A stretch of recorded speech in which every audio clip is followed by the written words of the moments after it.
Hey everybody, David here. Welcome to the AI Guide on YouTube, where we are making AI human.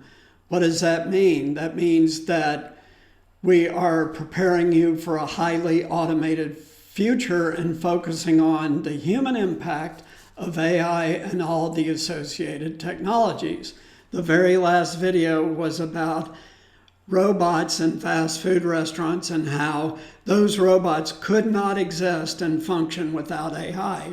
So AI is the critical technology. That's why we focus on it.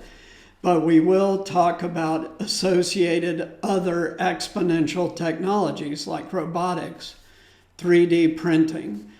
So thanks for tuning in. Click the links below. Get my book on Amazon, The Beginner's Guide to AI, A Short History of AI and Current Impact on 10 Different Industries. You can read the whole book in about 2 hours, so check that out. It's an easy, quick read, and will give you a lot of info in a short dose. And also, the other link is free resources to prepare you to switch to jobs that will not be automated as quickly, because this is going to happen. My core audience is 18 to 34, so this is going to hit during the peak of your working lifetime, so you want to be prepared. So thanks again for tuning in, and here we go.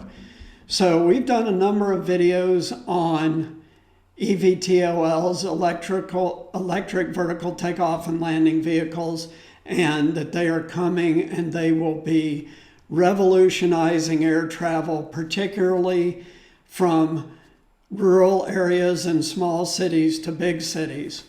This is a game changer. But the thing about these eVTOLs, they're going to start out with pilots, but eventually, once the AI is proven to the satisfaction of the FAA and other government regulatory agencies, will be fully automated and flying around just like one of the Jetsons cars, right? So this is upon us now, but there's one other agency that eVTOLs could not happen without, and that is NASA. NASA is the gatekeeper to this kind of semi-autonomous and autonomous flying from rural and small cities to big cities and so forth. Why is NASA the gatekeeper? Because the FAA relies on NASA. The FAA is the Federal Aviation Administration here in the US.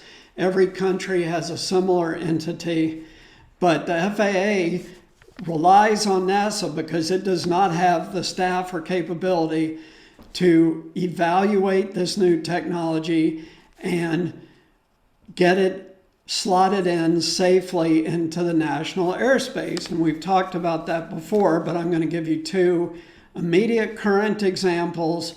These are new articles in late December of 2022 on the NASA website that says activities that NASA is doing right now to prepare for this completely different future of air travel. One article is titled, NASA Sets the Table for Safe Air Taxi Flights. And it goes on to say, to successfully map out a new air transportation system, NASA has partnered with industry, academia, meaning universities, and other government agencies in a series of 10 tabletop exercises led by the agency's Advanced Air Mobility Campaign. So a tabletop exercise means that they are slotting an eVTOL and drones and everything else into the national airspace to see how this is going to impact the current traffic in the airspace and how they can introduce these new modes of transportation and keep everyone safe. They go on to say NASA's AAM Advanced Air Mobility mission envisions a revolutionary new transportation system. To test the AAM ecosystem function, we can only do bits and pieces at a time right now. And a big advantage of flight tabletops is we have the ability to think through a whole mission from a holistic standpoint and examine every piece that's required to make it work. So an example of that, as I've told you before, is that there's a group building eVTOL heliports at existing airports down in Florida in 7 or 8 major cities that's going to shuttle traffic between all these cities in much, much less time than it currently takes to drive between them. And so NASA, for example, takes one of these eVTOL flights, say from Orlando to Tampa, St. Pete, and they model the whole thing out, and they can do this with software and also have the other air traffic in this exercise that exists. So like it said, it makes it a real world simulation to see everything that's going to be impacted by this new mode of travel. And the mode of travel is almost here. We've talked about that. The FAA does new aircraft certification, and that is occurring right now for 2 different companies. So as soon as those planes are FAA certified and NASA completes their airspace study and the FAA blesses that, here come the eVTOLs in volume. So the second article says NASA and Moog SureFly test aircraft noise. So Moog is one of the companies that has a vehicle in development right now and in FAA certification. And what they're doing is flying their SureFly vehicle over an array of 28 ground level microphones at the Cincinnati Municipal Airport. And the microphones pick up noise data, which researchers at Glenn Research Center in Cleveland, which is part of NASA, analyze and share the data with Moog. So check this out. Right now, planes that are flying are at high altitude unless you live near an airport that has commercial airport traffic. And even near private airports, you can hear the sound of prop planes, propeller planes, and you can hear jets taking off and landing.